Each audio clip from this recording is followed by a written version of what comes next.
and I think you consider your season very much a victory. So you have a lot to be happy about. However, I don't think I have very much to be happy about. Let's go to Shock the Jock. So now that one of these asshats has nerve damage from the Shock the Jock, we play a little differently. They have a question, so surprise them with your answer. You could win money if it's shocking enough.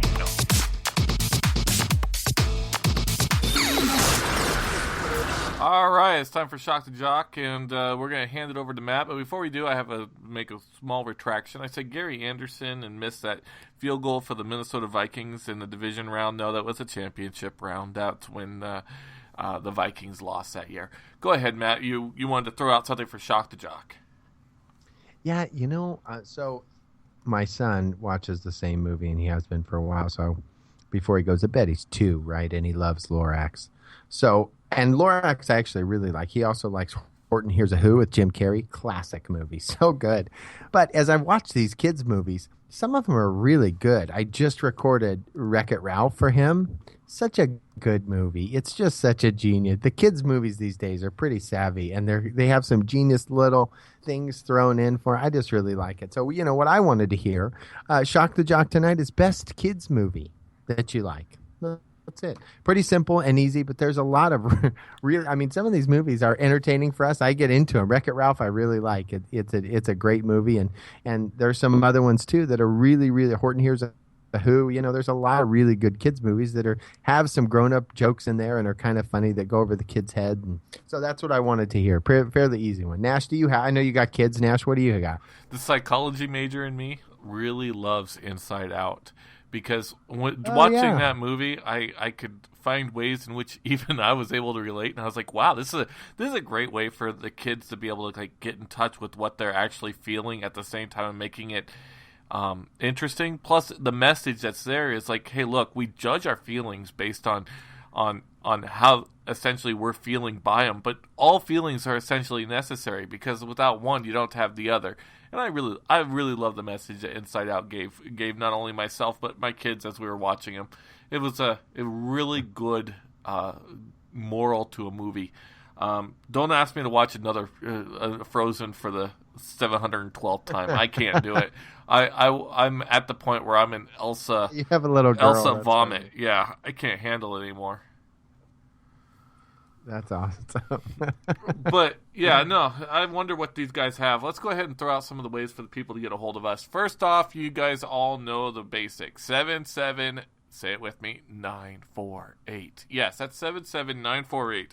For you guys out there who want to go ahead and text the show. But you got to type the word text before you go ahead and right there in the middle of the first word should be text. That way our system knows to send it to us. Those things are very expensive, and I can't afford to have a dedicated one, so you got to type that word text. Also, 405-562-5463. That's our phone line. We are anxious to hear from you. We would like to hear from you, especially tonight, so that way I don't have to hear Matt. I don't like having to have to hear him half the time, but tonight especially after losing my Seahawks and him telling me, well, at least you've been to the last 2 Super Bowls. Screw you. Okay, so jockjournal.com/JJR. You can also contact the show right there at the webpage. You just go ahead and put your city and state in there, and we'll go ahead and read these things on the air. All right, so Matt, let's go ahead and begin. Shock the Jocks out there. Everybody knows how to reach us. I think we're good. We got 3 texts before we fully get into it. Let's go ahead and read them. First off was from Camden, North Carolina. He says, clapping. Congrats, Matt. Respect. So I guess you redeemed yourself in the eyes of Patriot fans. Also from Camden, North Carolina, Emmett Otter's Jug Band Christmas. If you've ever seen it, YouTube some of the songs from there. Okay. When I'm totally stoned or drunk, I might give it a shot. Minnesota. Minnesota said, my favorite kids movie is V for Vendetta.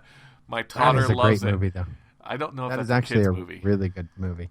I guess it's a great movie. The kids could be like, oh, wow, that guy's in a mask. I want a mask, too. Yeah. You know what are actually really pretty good, too? Like the Percy Jackson. Now my kids are, right, I have a 10 and a 7-year-old boys, and they like the Scorch Trials and Percy Jackson's. Those are actually pretty good too. They're not terrible movies to have to sit through. I saw Percy Jackson with them in the theater, and it was pretty good. Oh, and the new Goosebumps was good too. Hey, oh yeah. From Wisconsin, Inside Out. Love that movie. She took it really well in the end. So we got another Inside Out person. Hey, Wisconsin. Thanks for texting in, Wisconsin. Good to hear from you. Yes. That's the first time we've heard somebody on the Wisconsin thing. So, yeah, thank you for contacting the show. We much appreciate it. So, Matt, let's go ahead and start talking Chiefs and Patriots. We kind of already did a little bit. But I guess the tellingest of tales of this thing was how flat the Kansas City Chiefs looked on offense in the first half. Only putting up 6 points, never finding the end zone in that first half. However, pretty much like I explained it, I expected Alex Smith was going to have at least some runs out of the pocket and was able to manage 44 yards. And he did exactly what I thought he would against that 3-4 defense. It was extremely frustrating for me watching Alex Smith. I know a lot of people are like, well, he did okay. However, the numbers don't lie. He only threw 1 touchdown. What Alex Smith didn't do enough of, again, was take chances. This guy was conservative. He dinked, he dunked, he tossed little throws here. He was very West Coast offense. High percentage, but he did not throw for the high percentage. He did not even complete 60% of his passes, going 29 for 50 for 246 yards. That's a quarterback rating of only 77.6, which, if you know anything about the NFL lately over the last 5 years, 77.6 is like designated for backups. So, Matt, who lost you this game? Cricket? I think he's probably dealing with something. Oh, go ahead. Muted again. Nope. Okay. Muted again because I'm recording. That's Andy Reid's play calling. That's what that is. And I don't know why he does this. You know, you'll have games where he really lets Alex Smith fly, and then you'll have games where that's how he calls a game. It's conservative. It's always been like that. And it's not until they get into a position where they have to get some points that he lets Alex Smith open it up a little more.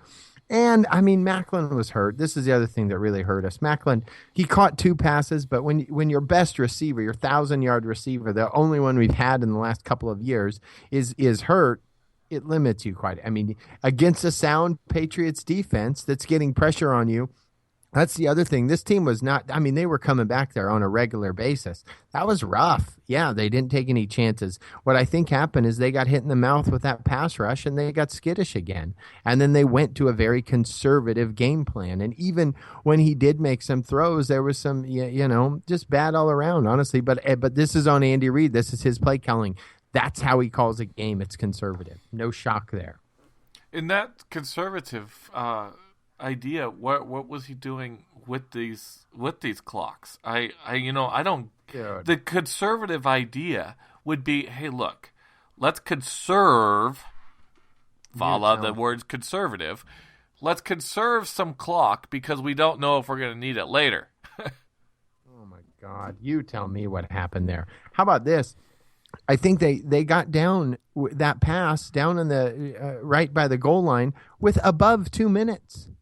And it takes you 40 seconds. You get in at 1:20. What the hell?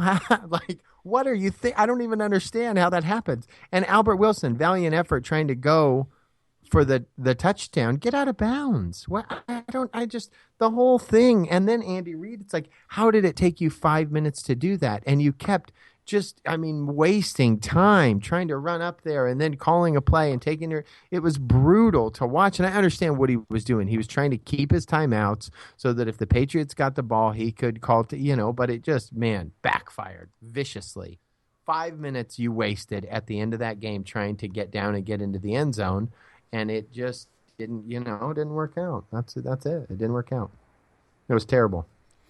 Yeah, and that's what I'm saying is this team, it's weird. The Kansas City Chiefs go on this long winning streak, and you're thinking, okay, maybe just maybe this could be the season that everything is supposed to happen for them. They look destined for something great.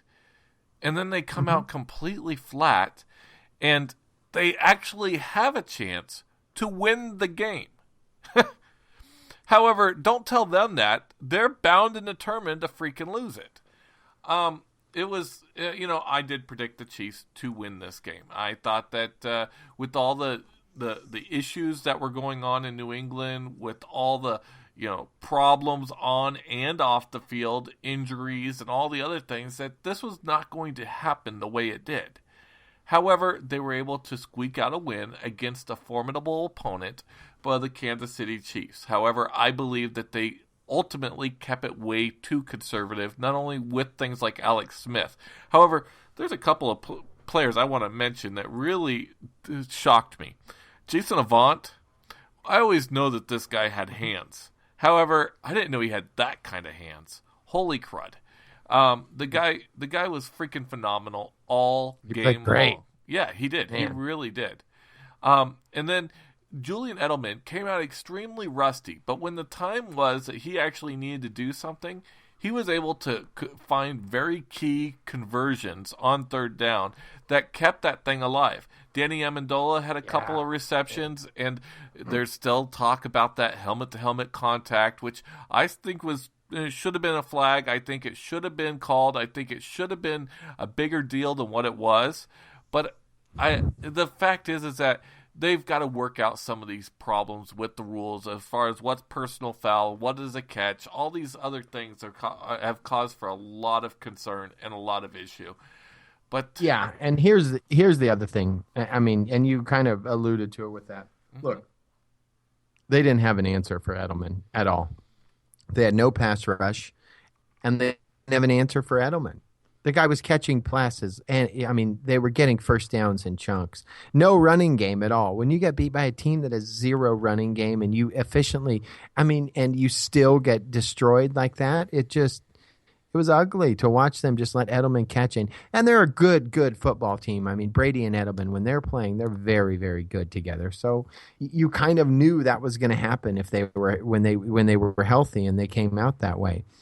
Chiefs could have had a better game plan going in, and I honestly think this comes down to a lot of injuries on the Chiefs, and not even so much the calls. I wasn't that upset about the calls. Look, it's going to be skewed in favor of the Patriots. You're playing in New England. They're going to get every edge, and they're going to get all the calls. Tom Brady, we barely touched him, and he got a roughing the passer penalty. They hammered Alex Smith 3 or 4 times, tackled him out of bounds. There's no calls on that. And that's just, you're not going to get those calls. If you're playing in New England, you're not going to get those calls, and they are going to get them. So you kind of go in expecting that. But it was really letting them have the pass rush and not having our offensive line play like it did, during that win stretch. And then not having Macklin out there and not having Justin Houston, that hurt us. And that, I think that was but honestly, the difference in the game was Niall Davis's fumble. Yes. We were driving down to come within 7 points, and that was it. They scored after that, and it put it out of reach. That was the turning point. Now, maybe you have Spencer Ware in there. He runs better. He doesn't fumble the ball, but you got Niall Davis, who hasn't run all year, in there as your running back, and he fumbles the ball. I mean, that killed us. That was the turning point in the game, and that ended the game. What an odd career for that guy, too. I mean, 2 years where he's backing up Jamal Charles, and it looks like he should be the heir apparent to Jamal Charles. Then Jamal Charles actually goes down, and Niall Davis is really nowhere to be seen. For Jacandrick West, Spencer Ware were the ones carrying the rock. I'm not sure what even happened there. I'm not either. We got 3 more texts we'll get to, and then we'll go to break. Also from Eureka, California. They said, Camden, North Carolina is a joke. No one classed for that BS. From College Station, Texas, the Chiefs suck. Out before the Seahawks. Loves for you, Nash. And then, College Station, Texas. Hey, keep going, Manziel fan. And then Camden, North Carolina. Maybe it was Johnny Manziel. Maybe Johnny Manziel loves Nash, huh? Camden, North Carolina says, one last time for Shock the Jock. Who doesn't love the Goonies? That's a really good choice. That's a very good choice. However, the Goonies was the 1980s, and I don't think kids today would get it. So with that, we'll catch you after the break. Finally, can we take a moment and stop listening to these idiots long enough to get the Cars for Kids Jungle Second